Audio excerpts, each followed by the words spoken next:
apabila orang mendapatkan harta karun, tentulah ia akan sangat bergembira. Karena dengan demikian berarti ia memperoleh keuntungan yang sangat besar. Terlebih lagi kalau orang mendapatkan hikmat. Karena orang yang hidup di dalam hikmat dan bertumbuh di dalam hikmat akan memperoleh kehormatan dan kebahagiaan yang nilainya melampaui semua harta.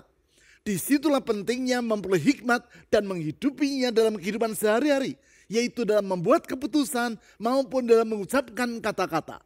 Hikmat tersebut akan menolong kita untuk hidup bukan dalam penyesalan, namun secara maksimal. Bapak Ibu Saudara sekalian, selamat datang di ibadah Gereja Kristen Perjanjian Baru Fajar Pengharapan. Memiliki relasi yang akrab dengan Tuhan akan menguatkan iman kita dalam menghadapi setiap tantangan kehidupan. Ikuti pertemuan doa Oasis yang diadakan setiap hari Rabu, pukul 10 pagi secara onsite di Jalan Pasir Koja 58, dan juga pertemuan doa kontemplatif setiap hari Kamis melalui kanal YouTube Doa Fajar Pengharapan yang dapat Anda ikuti di sepanjang hari. Bagi Anda yang memerlukan tempat khusus untuk berdoa secara pribadi, telah tersedia ruang doa personal retreat bagi Anda. Ruang doa personal retreat tersebut berada di satelit Pasir Koja dan di satelit Bandung Utara yang dapat Anda gunakan sesuai dengan jadwal hari dan waktu yang tertera di layar. Untuk menggunakannya, Anda tidak dikenakan biaya, namun Anda perlu mendaftar terlebih dahulu melalui SMS atau WhatsApp ke nomor 0811 841 765. Bersyukur kepadanya karena kita memiliki Allah yang peduli dan Allah yang bersedia menjawab doa-doa kita.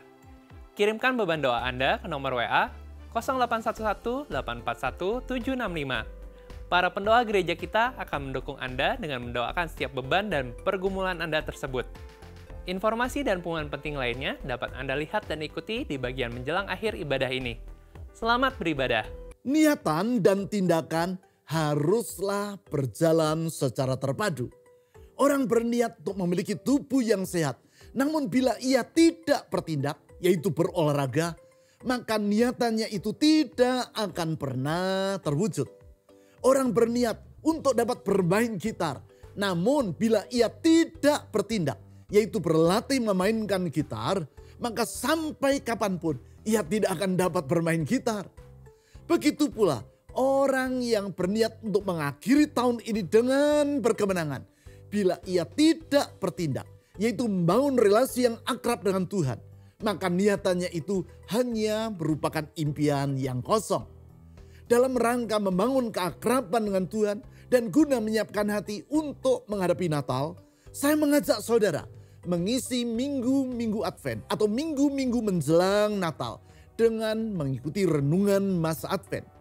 Renungan seminggu sekali yang dapat diikuti di setiap saat secara online tersebut akan kita awali pada hari Minggu Advent pertama, tanggal 1 Desember.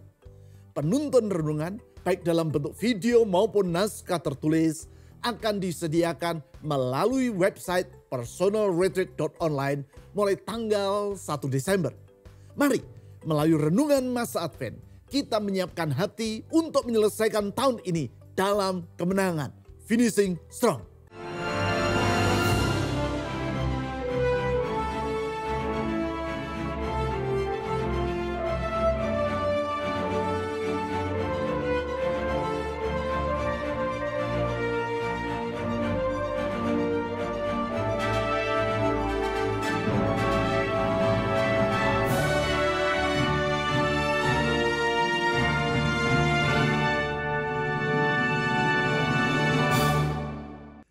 Kisah suatu hari Amir dan Hasan, dua orang yang bersahabat cukup akrab, datang ke sebuah restoran. Di sana mereka memesan menu yang sama, yaitu ayam goreng. Tidak lama kemudian di hadapan mereka dihidangkan 2 piring nasi dan 1 piring yang berisi 2 potong ayam goreng, yaitu sesuai dengan pesanan mereka. Hanya saja yang sepotong ukurannya lebih besar daripada yang lain. Melihat hal itu, segera Hasan mengambil piring yang berisi 2 potong ayam goreng tadi dan melayani temannya. Ia menaruh potongan yang berukuran lebih kecil di piring Amir. Kemudian potongan yang lebih besar ditaruhnya di piringnya sendiri. Menanggapi apa yang dilakukan oleh Hasan ini, Amir berkata, "Wah, Engkau benar-benar orang yang serakah dan tidak mempedulikan temanmu. Dengan mengangkat kedua belah tangannya, Hasan pun bertanya, "Loh, apa yang keliru dengan yang aku lakukan?" Sambil menunjuk kepada kedua potong ayam yang berada di piring mereka masing-masing, Amir menjawab, "Coba lihat, ayam goreng yang berukuran kecil kamu berikan kepadaku. Sedangkan yang berukuran besar engkau ambil untuk dirimu sendiri. Ini adalah tindakan yang sangat egois." Hasan kembali bertanya, "Kalau kamu yang menjadi diriku, yaitu yang melayani dengan membagikan kedua potong ayam goreng ini, apa yang akan kamu lakukan?" Dengan nada menggurui, Amir menjawab, "Kalau aku yang menjadi kamu, yaitu bertindak melayani, maka pertama-tama aku akan memberikan potongan yang berukuran besar kepada orang yang aku layani, yaitu kamu. Baru kemudian potongan yang kecil aku sisihkan untuk diriku sendiri. Itu baru namanya orang yang bersikap tidak egois." Hasan bertanya untuk menegaskan, "Jadi potongan yang besar kamu taruh di piringku, sedangkan potongan yang kecil kamu taruh di piringmu sendiri." "Benar. Itulah yang akan kulakukan karena aku bukan orang yang egois. Maka yang besar untuk kamu, yang kecil untuk aku," jawab dan nasihat Amir kepada temannya itu. Sekarang dengan senyum penuh kemenangan, Hasan berkata, "Bukankah hal itu yang sudah aku lakukan? Seperti yang kamu katakan tadi, potongan yang besar untuk diriku dan potongan yang kecil untuk dirimu. Di mana kesalahanku? Aku sudah melakukan seperti yang akan kamu kerjakan." Mendengar penjelasan Hasan ini, Amir menggaruk-garuk kepalanya karena kebingungan dan tidak mampu membantahnya. Memang Hasan ini orang yang banyak akalnya. Dia orang yang pandai bersilat kata dan membalik logika. Sehingga secara sepintas apa yang ia lakukan tidak dapat disalahkan. Karena apa yang ia perbuat adalah sama seperti yang akan dikerjakan oleh Amir. Yaitu menaruh potongan ayam yang berukuran besar di piringnya. Apa yang mereka lakukan adalah persis sama, namun dengan motivasi yang berbeda. Hasan melakukannya karena keserakahan, sedangkan Amir karena ketidakegoisan dalam dirinya. Dari apa yang dilakukan oleh Hasan ini, kita dapat mengambil kesimpulan bahwa tidak semua kelihayan orang patut disebut sebagai hikmat yang benar. Untuk menegaskan hal itu, di dalam Alkitab, antara lain yaitu di dalam surat Yakobus, disebutkan tentang adanya dua macam hikmat. Hikmat yang pertama yaitu hikmat yang dari dunia. Dan hikmat yang kedua yaitu hikmat yang datangnya dari atas atau yang dari Tuhan. Secara sekilas, hikmat yang dari dunia dan hikmat yang dari Tuhan nampak mirip. Khususnya kalau hikmat itu sekadar dimaknai sebagai panjangnya akal seseorang. Seperti yang telah saya utarakan tadi. Memang Hasan adalah orang yang panjang akal. Hanya saja akal atau hikmat yang ada pada dirinya adalah hikmat yang datang dari dunia dan bukan yang dari atas. Perbedaan dari kedua hikmat ini akan nampak bila hal itu ditinjau dari dampaknya. Hikmat yang dari dunia akan berdampak buruk, yaitu akan merugikan orang lain maupun orang yang mempraktikannya. Sedangkan hikmat yang dari atas akan membuahkan kebaikan bagi semua orang serta akan memuliakan nama Tuhan. Itulah hikmat yang memampukan orang untuk membuat keputusan yang tepat. Dengan kata lain, tepat atau tidak tepatnya suatu keputusan haruslah dinilai dari dampak yang diakibatkannya, yaitu apakah berdampak positif atau negatif. Di dalam hal ini, hikmat yang dari Tuhan akanlah membuahkan dampak yang positif. Itulah sebabnya di dalam kitab Amsal, hikmat yang dari dunia tadi digambarkan sebagai pribadi yang bebal. Sedangkan hikmat yang datang dari atas, yaitu yang dari Tuhan, digambarkan sebagai pribadi yang bijak.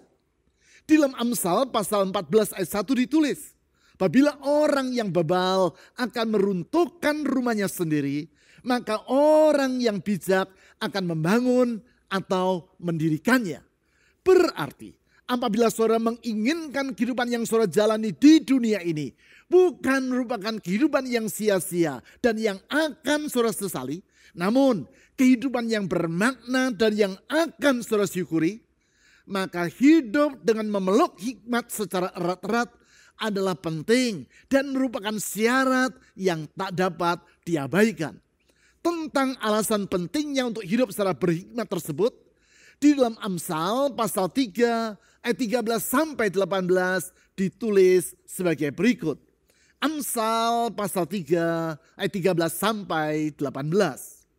Berbahagialah orang yang mendapat hikmat, orang yang memperoleh kepandaian. Karena keuntungannya melebihi keuntungan perak dan hasilnya melebihi emas. Ia lebih berharga daripada permata. Apapun yang kau inginkan tidak dapat menyamainya, tidak dapat menyamai hikmat. Ayat 16. Umur panjang ada di tangan kanannya, di tangan kirinya kekayaan dan kehormatan. Ayat 17. Jalannya adalah jalan penuh bahagia.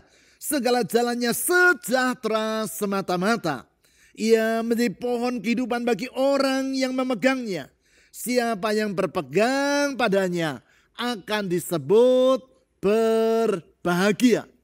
Di dalam 3 minggu yang lewat secara berturut-turut, saya telah menjelaskan landasan dari hikmat, peranan dari hikmat dalam membuat keputusan, dan peranannya dalam berkata-kata. Sekarang berdasarkan ayat-ayat yang baru saja kita baca ini, kita akan melihat betapa berharganya hikmat itu. Apabila di minggu yang pertama saya menjelaskan tentang sumber dari hikmat, dan di minggu yang kedua serta ketiga saya memaparkan bagaimana orang harus mempraktikkan hikmat dalam hal pengambilan keputusan serta berbicara, maka di ayat-ayat yang baru saja kita baca tadi, saya akan mengajak saudara untuk menelaah manfaat dari mendapatkan hikmat serta memegang atau mempraktikkan hikmat tersebut dalam kehidupan sehari-hari. Dalam hal ini berdasarkan Amsal pasal 3 ayat 13 sampai 18 tersebut, kita dapat menarik pelajaran bahwa hikmat adalah sangat berharga. Karena yang pertama, nilainya lebih dari semua harta. Saya ulangi, hikmat adalah sangat berharga. Karena yang pertama, nilainya lebih dari semua harta. Seberapapun banyak harta yang dimiliki oleh seseorang, patut diingat bahwa hikmat adalah jauh lebih bernilai dari semua itu. Sebab bila harta yang dimiliki oleh seseorang tidak dikelola secara berhikmat, maka janganlah saudara merasa heran apabila harta tersebut dalam waktu yang singkat akan habis ludes dan orang itu mengalami kebangkrutan. Sebagai contoh dari hal ini adalah orang-orang yang jatuh bangkrut karena terjerumus ke dalam judi online yang sedang marak pada hari-hari ini. Walaupun orang-orang tersebut sangat mengetahui bahwa mayoritas atau hampir semua orang yang terlibat dalam judi online akan mengalami kerugian, tetap saja mereka mengorbankan masa depan dengan coba-coba mengadu nasib melalui tindakan yang sangat spekulatif tersebut.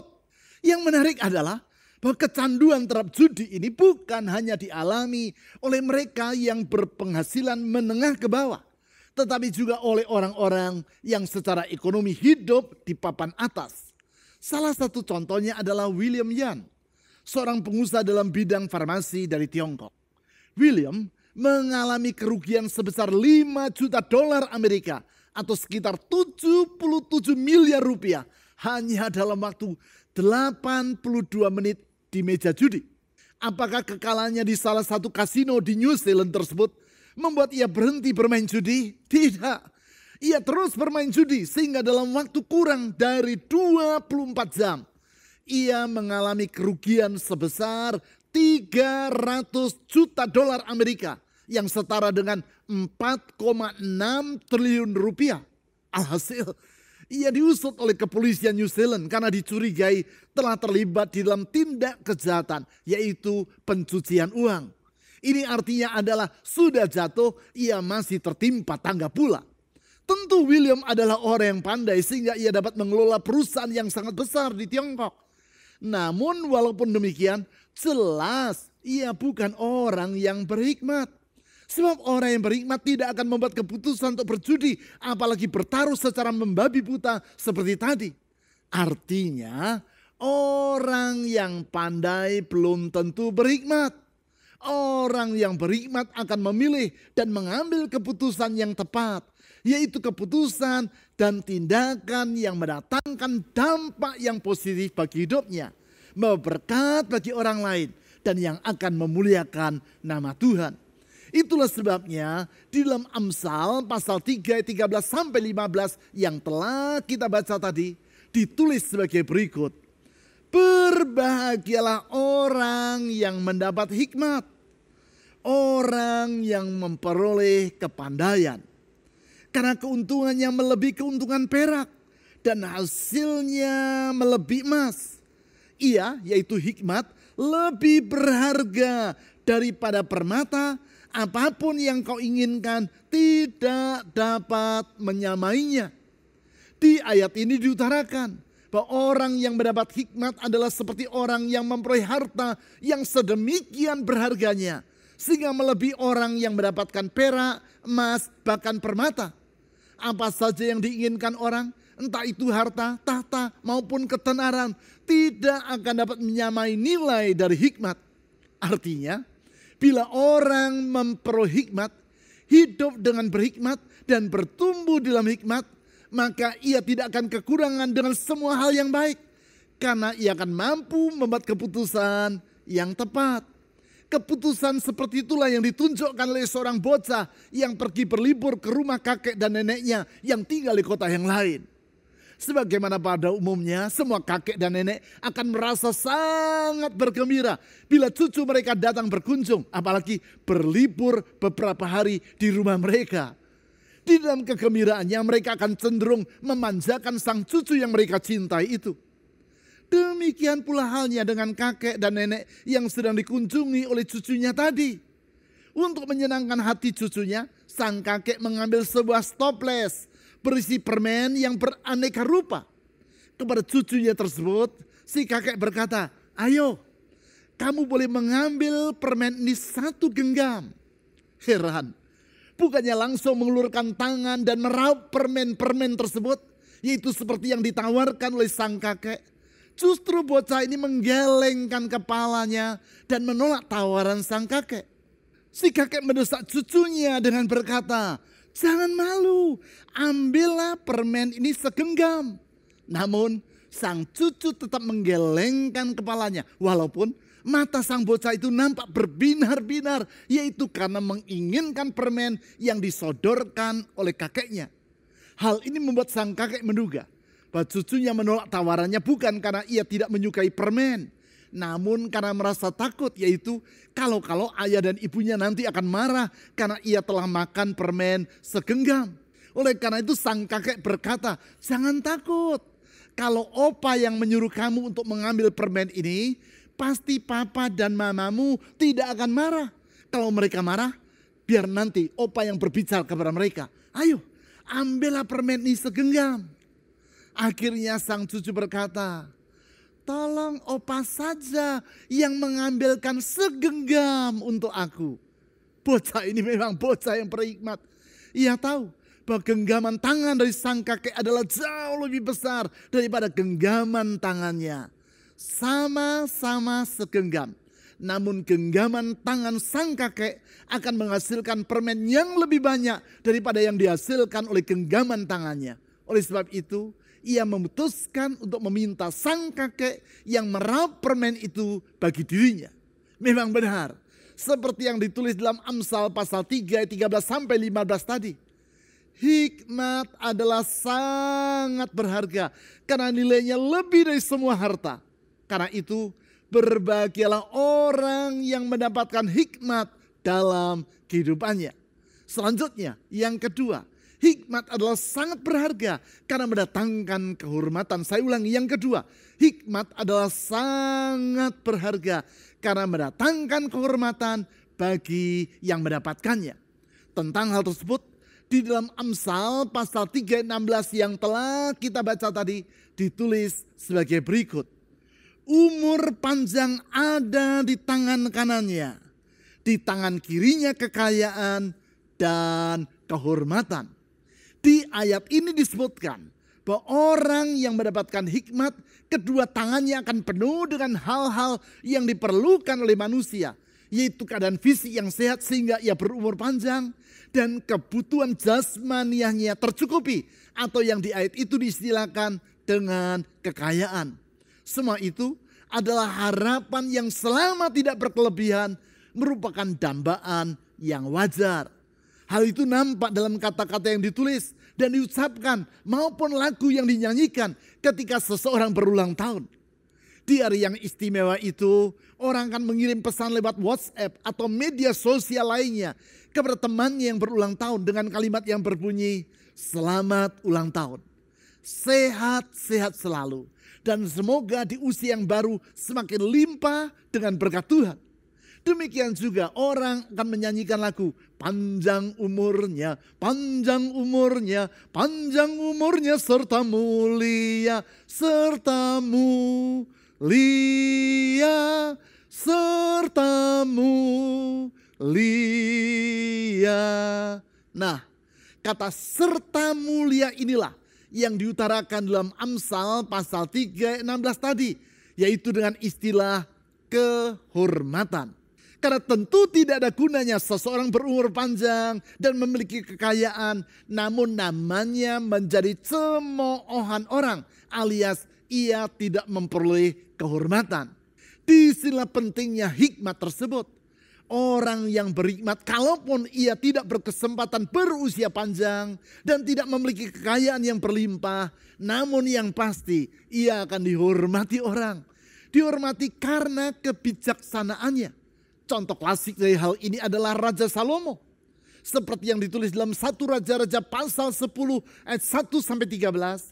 Hikmat yang ada pada Salomo mengakibatkan Ratu Sheba, yang diduga adalah ratu dari wilayah Ethiopia, datang untuk menyampaikan penghormatan kepadanya. Kehormatan bagi orang yang berhikmat seperti itulah yang dijanjikan Tuhan di dalam Amsal pasal 3 ayat 16 tadi. Tentu sebaliknya, apabila orang tidak berhikmat, maka ia akan menjadi bahan tertawaan orang banyak. Hal itulah yang dialami oleh Michael Harrell, seorang laki-laki yang hidup di Cleveland, Ohio, Amerika Serikat. Suatu Senin pagi ia datang ke US Bank di kotanya dan menyodorkan secari kertas kepada teller atau petugas di counter depan.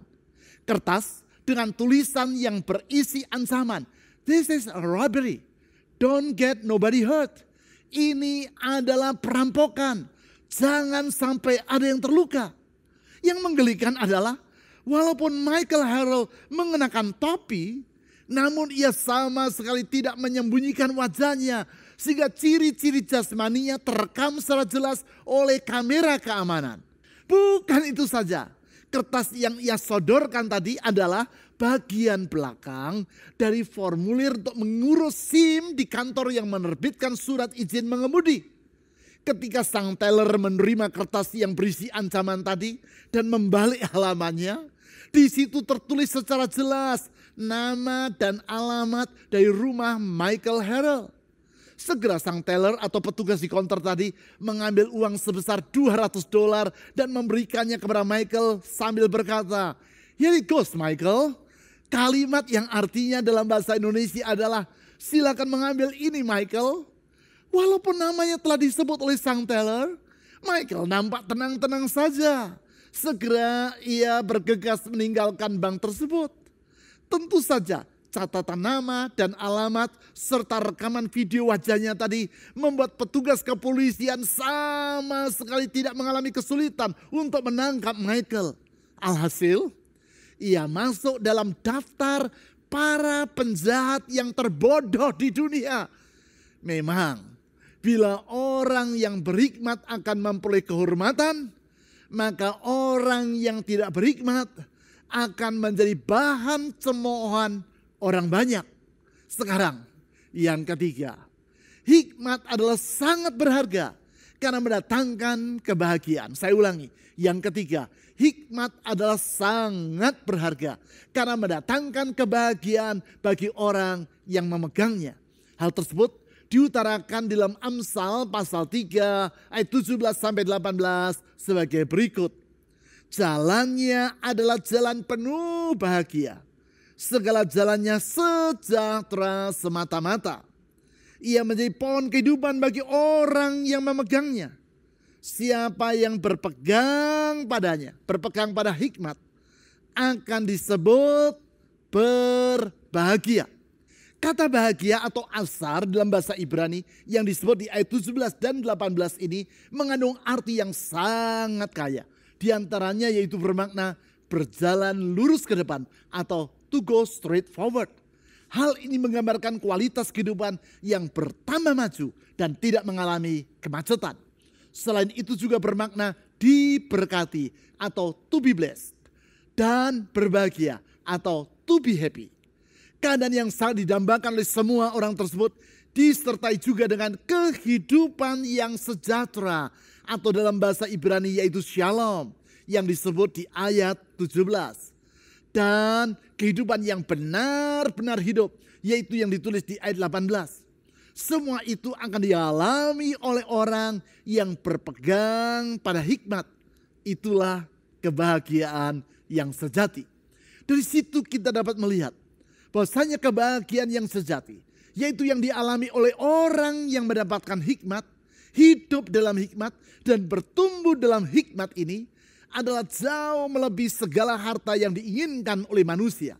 Sebab dalam realitas kita dapat melihat bahwa orang yang berlimpah-limpah hartanya tidak dengan sendirinya akan mengalami kebahagiaan dan shalom atau kesejahteraan seperti yang dijanjikan dalam Amsal pasal 3 ayat 17-18 tadi. Malahan tidak jarang harta yang mereka miliki justru mendatangkan duka cita. Hal tersebut diriwayatkan dalam mitos Yunani, yaitu melalui kisah kehidupan Raja Midas. Dalam kisah yang sangat terkenal tersebut, diceritakan bahwa suatu hari Dewa Dionysus menawarkan kepada Raja Midas bahwa ia akan mengabulkan apa saja yang diminta oleh sang raja.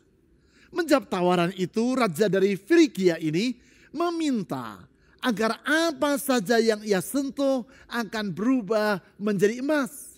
Dewa Dionysus pun bertanya, yakinkah engkau akan permintaanmu itu, hai Raja Midas? Ya, aku sangat yakin, jawab sang raja. Alhasil, Dewa Dionysus pun mengabulkan permintaannya. Segera Raja Midas mencoba kemampuan yang baru ia terima itu. Ia menyentuh sepotong ranting dan sebutir batu. Seketika itu juga keduanya berubah menjadi emas murni. Melihat hal itu dengan hati yang sangat bergembira, sang raja bergegas pulang ke istananya untuk memamerkan serta mempraktikkan kehebatannya.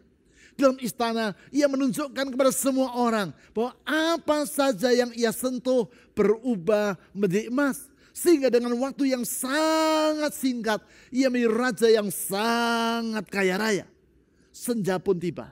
Dan sang raja memerintahkan agar makanan dan minuman dihidangkan bagi dirinya.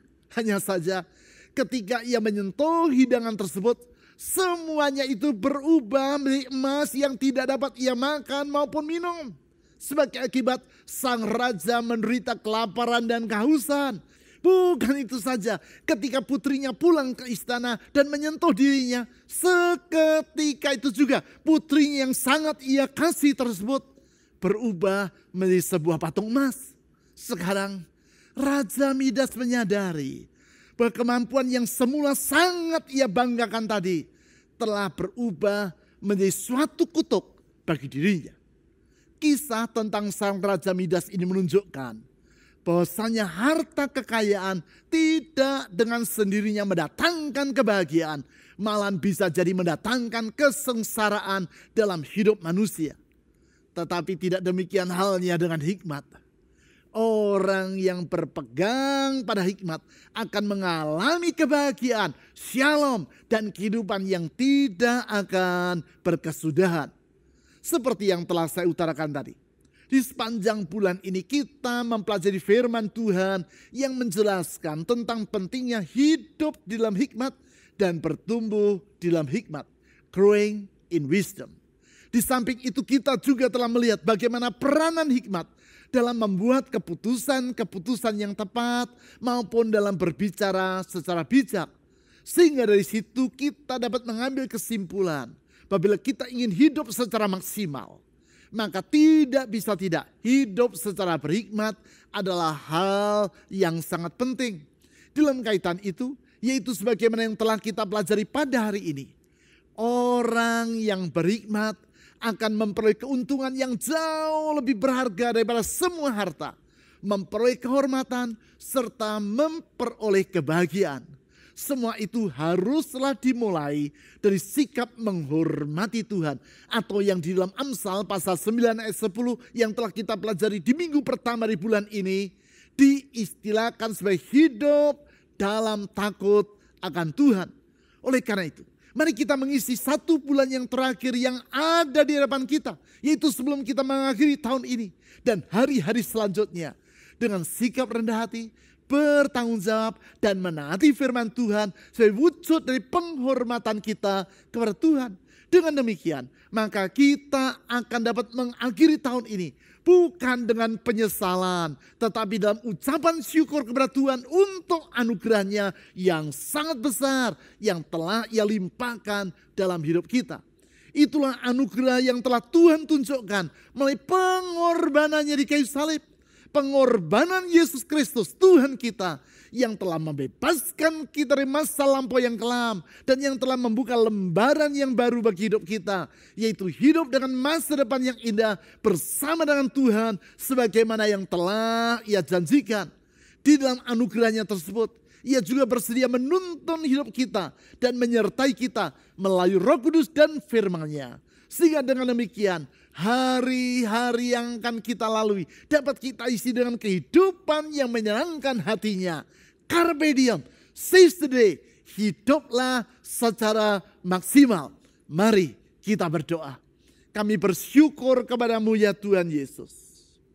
Karena begitu besar anugerah-Mu bagi kami.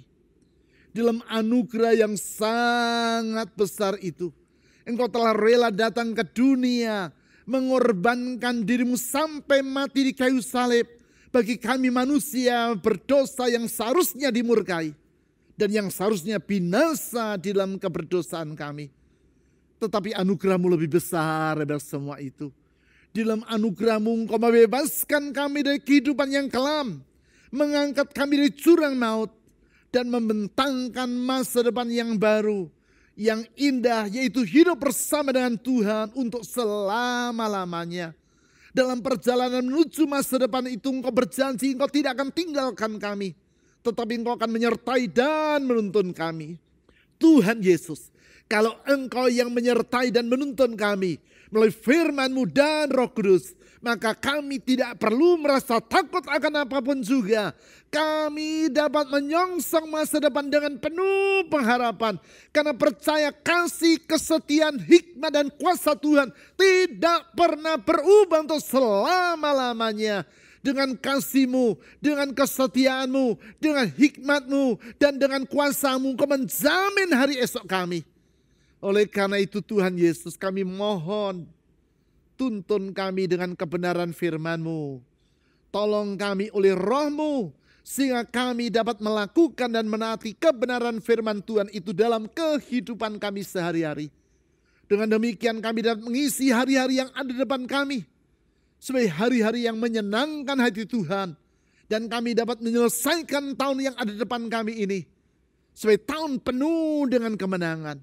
Karena kami percaya kasih dan kuasa-Mu tidak pernah berubah. Dengan kasih-Mu dan kuasa-Mu, Engkau menyembuhkan kami, memulihkan kami, menolong kami, dan melimpahkan segala berkat bagi hidup kami. Karena itu yang Engkau janjikan. Kalau kami hidup dalam takut kepada Tuhan, berjalan dalam hikmat, karena melakukan firman Tuhan, maka segala kebaikan-Mu akan kami alami dalam hidup ini. Bahkan kehormatan dan kebahagiaan Tuhan akan limpahkan dalam hidup kami. Sungguh kepada-Mu ya Tuhan Yesus kami bersyukur menaruhkan hidup dalam pengharapan dan iman. Yaitu di dalam nama Yesus Kristus, Tuhan dan Juru Selamat yang hidup. Amin.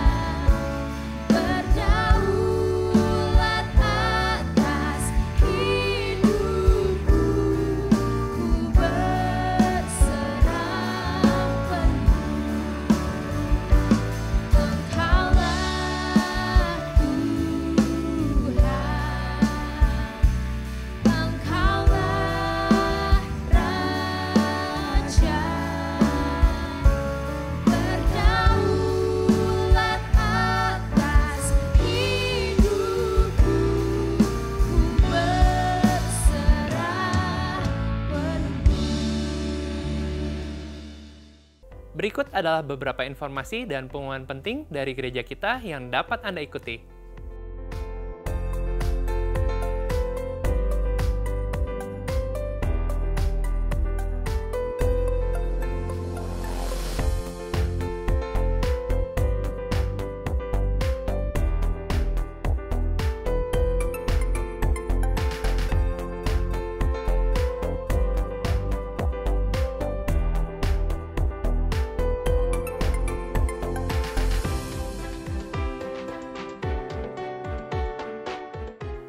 Persembahan dan persepuluhan sebagai ungkapan kasih dan syukur kita kepada Tuhan dapat Anda berikan dengan memasukkannya ke dalam kotak persembahan, atau melalui rekening bank, atau dengan cara men-scan QR Code dengan menggunakan aplikasi dompet digital.